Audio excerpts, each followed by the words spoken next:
Ketemu lagi sama Mama Yum di sini. Terima kasih sudah mampir ke channel YouTube aku dan sampai di video ini.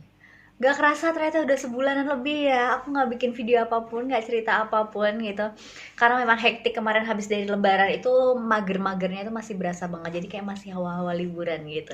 Nah kali ini aku mau cerita tentang yang lagi heboh, yang lagi viral dan yang lagi rame banget. Sampai heran sendiri, ini pada ngapain sih? Ini kenapa sih gitu loh di dunia rumah tangga. Gimana? Udah tahu kita mau ngebahas apa? Aku mau cerita apa? Oke, tonton terus videonya sampai habis. Jangan lupa buat yang belum subscribe, langsung aja subscribe channel YouTube ini dan juga nyalakan lonceng notifikasi. Kalau misalnya teman-teman mau ada komentar atau mungkin ada cerita yang mau dibahas, bisa langsung tulis di kolom komentar.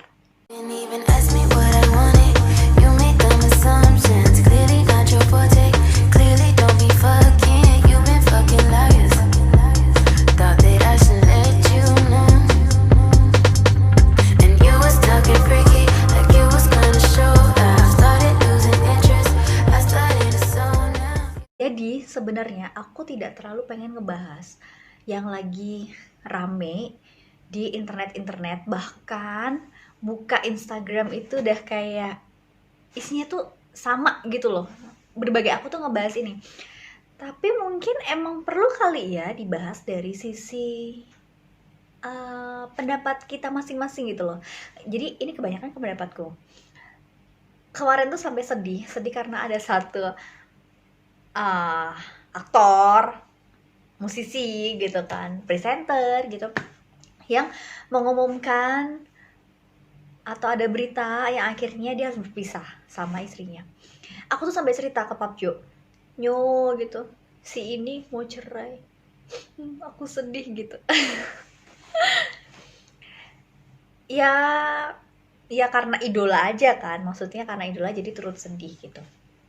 Sebenarnya mungkin di lingkungan kita pun juga ada yang bermasalah, ada yang seperti mereka, cuman kebetulan mereka aja yang public figure gitu kan, artis gitu kan, jadi ya udah naik beritanya. Padahal di sekitar kita juga mungkin ada gitu dengan konflik masalahnya masing-masing di keluarga itu. Terlepas dari apapun itu masalahnya gitu, mungkin nih aku sambil mikirnya tuh gini, apa memang berpisah adalah keputusan terbaik, tidak ada lagi keputusan lain gitu, ataukah masa perkenalannya itu sangat sangat sebentar gitu, yang hitungannya cuma bulan, nggak sampai tahunan gitu. Karena aku mikirnya gini, dari 2021 November ketika PUBG udah resign dan kami setiap hari bersama, itu tuh wah, adu argumennya tuh banyak gitu. Sampai ada saatnya itu sampai aku tuh diem tuh. Jadi aku tipe yang meledak-ledak gitu kan. Aku tipe yang meledak-ledak, sedangkan suamiku tipe yang ya lebih kalem lah, cowok-cowok biasanya gitu kan. Nah, aku yang biasanya marah gitu kan, sampai pernah ada masanya itu sampai udah nggak usah ngomong, terserah gitu loh. Jadi kayak silent treatment sampai berhari-hari gitu. Karena aku takut kalau ketika aku marah, ngomong itu nyakitin gitu. Karena ya itu, kontrol emosiku masih agak rendah gitu. Jadi lebih mudah marah gitu. Tapi ya balik lagi gitu. Aku merasa baru nikah awal-awal gitu. Ya sekarang itu pas kami udah bersama gitu, pas udah bersama anaknya nambah gitu, kegiatannya belum ada, usahanya belum settle gitu, jadi ya segala macam tuh bermasalah gitu, ada aja masalahnya gitu.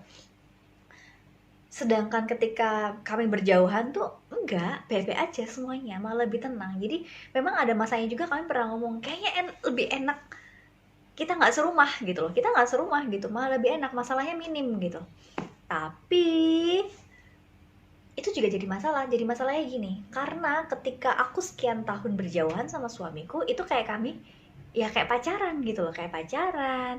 Semuanya sweet, semuanya manis gitu kan, semuanya indah gitu. Jadi ketika digabungkan, ketika kami bersama itu tuh kok gini sih, kok dia gini sih, kok gini sih, kok gini sih, kok beda sih sama dulu ketika pacaran gitu sama sekarang nikah, kok orangnya jadi kayak gini, kok jadi kayak gini, pasanganku jadi gini, bla bla bla. Padahal kami perkenalannya tuh 7,5 tahun gitu loh, kami pacaran tuh 7,5 tahun. 3 tahunan lebih itu kami bareng terus tiap hari bersama deh. Jadi kayak kepisah tuh kayak cuman kuliah doang, atau ya kami masing-masing punya kegiatan sama teman maupun sama keluarga. Kepisahnya itu cuma itu, sisanya ya kami bareng terus, lebih sering bersama gitu loh. Itu aja ketika nikah barengan itu kayak gitu, debatnya tuh sampai kayak gitu, marahannya sampai kayak gitu. Jadi tuh aku tuh sambil mikir gitu, ini yang kami yang udah kenalannya 7,5 tahun aja itu tuh nggak cukup untuk mengenal pasangan kita gitu loh. Sampai ada juga pernah pas kita lagi adu argumen sampai kita tuh bilang, aku tuh kayak nggak kenal kamu gitu. Padahal itu tadi kita kenalannya itu, makanya pernah ada bilang, aku lupa sih siapa yang bilang gitu, sampai bilang nikah itu kenalannya itu seumur hidup gitu.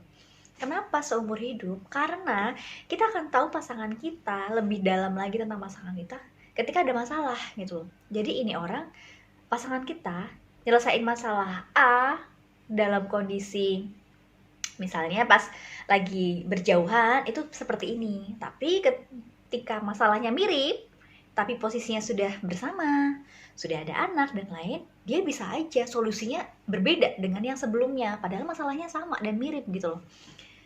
Jadi memang kenalannya itu tiap hari, trouble-nya itu setiap hari ada gitu, tentang bagaimana caranya kita nahan ego. Jadi aku benar-benar berusaha banget tuh ya, karena aku sadar diri dan suamiku udah tahu banget dari dulu, dia tahu istrinya ini memang emosian. Jadi kadang tuh kalau misalnya aku diem, itu dia ngerti gitu loh. Aku diam berubah dikit gitu, diem dikit gitu, dia bilang kenapa, aku salah apa gitu. Kenapa, mau ngomong apa, punya masalah apa, kayak gitu. Karena aku tipe yang suka ngomong gitu, jadi kalau ketika diem tuh malah ditanyain kenapa gitu. Kebalikannya kalau sama suamiku, nggak kebalikan juga sih sebenarnya. Dia mungkin lebih diam, maksudnya dari hari-hari biasa terus dia lebih diam, atau mungkin raut wajahnya kenapa tuh aku yang tanya kenapa apa gitu. Jadi tuh mungkin buat teman-teman yang belum menikah atau yang sedang masih mencari pasangannya, terus masih memantapkan hati gitu, itu boleh loh kita tuh jadi detektif gitu loh. Maksudnya detektif itu ya nggak cuman kenalannya pas ketemu aja gitu, tapi pas nggak ketemu nih, kepoin media sosial mungkin kalau punya, kepoin ke temennya, kepoin ke orang-orang terdekatnya, atau ya apapun, jadi detektif aja gitu loh. Jadi kenalannya tuh nggak cuman pas ketemu, tapi pas nggak ketemu kita juga harus mencari tahu juga tentang calon pasangan gitu. Nah kalau buat yang udah menikah nih kayak aku, ya tetap itu tadi, kenalannya itu setiap hari, seumur hidup. Kan kita menikah kalau bisa sekali seumur hidup ya gitu, kalau bisa. Kalau memang jalannya tidak begitu ya udah dijalanin aja gitu, cuman kan kita berusaha. Aku balik tadi yang tentang aku menahan ego. Jadi ketika aku sudah dulu kami punya kesepakatan bahwa ketika suamiku balik weekend, waktu dulu kami masih jauhan, balik weekend nggak boleh marah. Jadi harus selesai masalahnya, kita adu argumen, mau telepon-teleponan, mau chat-chatan, pokoknya marah-marahan itu maksimal hari Jumat misalnya gitu. Biasanya kan baliknya Sabtu Minggu, Jumat. Jadi ketika Sabtu Minggu di rumah di Jogja itu kami happy. Nah kepisah lagi habis itu kan, nah gitu lagi terus. Jadi pokoknya udah perjanjian nih, pokoknya weekend nggak boleh marahan, karena nggak mau dong kita udah waktunya cuma dikit gitu, malah cuma dipakai buat marahan gitu. Nah kalau sekarang itu masih mencoba untuk tidak lebih dari 1 minggu. Aku pernah sih sampai lama, sampai 2 mingguan apa gitu. Ya udah cuma diem-dieman aja, diem-dieman ngasih apa ya, pokoknya semuanya sama seperti biasanya, cuman tidak ngobrol aja. Sampai akhirnya kemarin bisa seminggu, terus aku bilang, Aku coba 3 hari karena sebenarnya akunya gitu, jadi aku yang harus memulai lebih dulu gitu. Jadi tipenya aku udah bilang, aku kalau lagi marah diemin gitu, aku kalau lagi marah diemin, jangan aku lagi marah terus kamu ngedeketin terus tuh loh. Kadang tuh akunya jadi kesel gitu, ini apa sih gitu. Jadi kayak aku tuh mau selesaikan dulu emosiku, nanti kalau aku udah mendingan, aku udah baikan, aku ngomong sama kamu gitu. Jadi ya itu tadi, karena kami sudah berbicara itu, jadi dia tahu kalau aku lagi marah, aku didiemin. Karena emang itu aku yang minta. Nanti kalau aku udah redaan, aku udah mending, aku udah bisa ngomong, aku ngomong sama dia.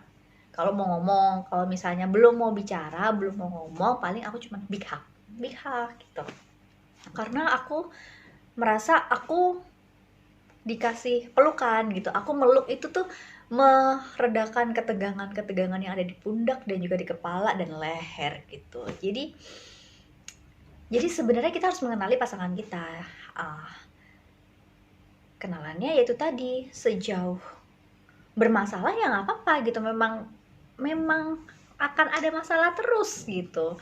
Cuman kan bagaimana cara menyikapinya, apakah akan bisa diperbaiki gitu. Itu kan sama aja kita menahan keinginan, kemudian apa sih, egonya tadi, egonya masing-masing gitu. Coba kalau misalnya aku tidak mencoba untuk menahan egoku, tidak mencoba untuk berbaikan gitu, mau coba untuk menerima bahwa oh suamiku orangnya gini, oh suamiku karakternya gini, berarti kalau dia begini, penyelesaiannya begini, aku harus gimana gitu loh. Jadi kan menikah itu untuk saling melengkapi ya, dia nggak bisa apa, kita sebagai istrinya masuk gitu. Dia caranya nyelesain masalah ini gimana, ya kita punya cara lain gitu. Kadang memang harus begitu jalannya. Jadi semoga permasalahan yang lagi ramai dibicarakan di media sosial manapun itu ya menjadi jalan terbaiknya buat mereka, dan bisa menjadi pelajaran juga buat kita nih pasangan-pasangan gini untuk bisa saling berikatan. Jadi kebetulan karena kemarin aku habis bermasalah sini sama Pap Jo, kita sampai adu argumen gitu kan, sampai adu argumen itu udah sama-sama naikin ini oktavnya gitu kan, suaranya sama naik terus kemarin kebetulan pas gereja khotbahnya adalah mengenai sebuah ikatan gitu. Jadi apapun ikatannya, ikatan persaudaraan, ikatan orang tua dan anak, ikatan pasangan suami istri dan lain-lain. Jadi memang itu sebuah ikatan itu penting gitu. Jadi gimana caranya kita semua itu bisa mempererat ikatannya supaya tidak tercerai-berai gitu. Intinya sih itu sih. Jadi kami berdua sebagai pasangan itu tahu kita punya mimpinya apa, kita mau jalannya bareng gitu.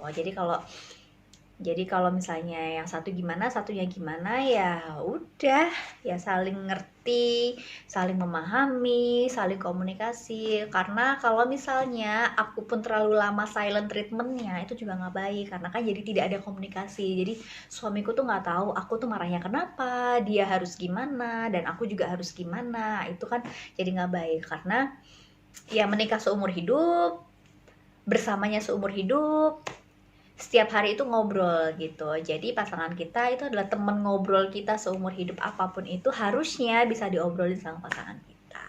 Oke, sampai sini dulu untuk video sharing Mama Yum kali ini. Jangan lupa subscribe dan juga nyalakan lonceng notifikasi supaya kamu tidak ketinggalan cerita seru minggu depan. Bye-bye.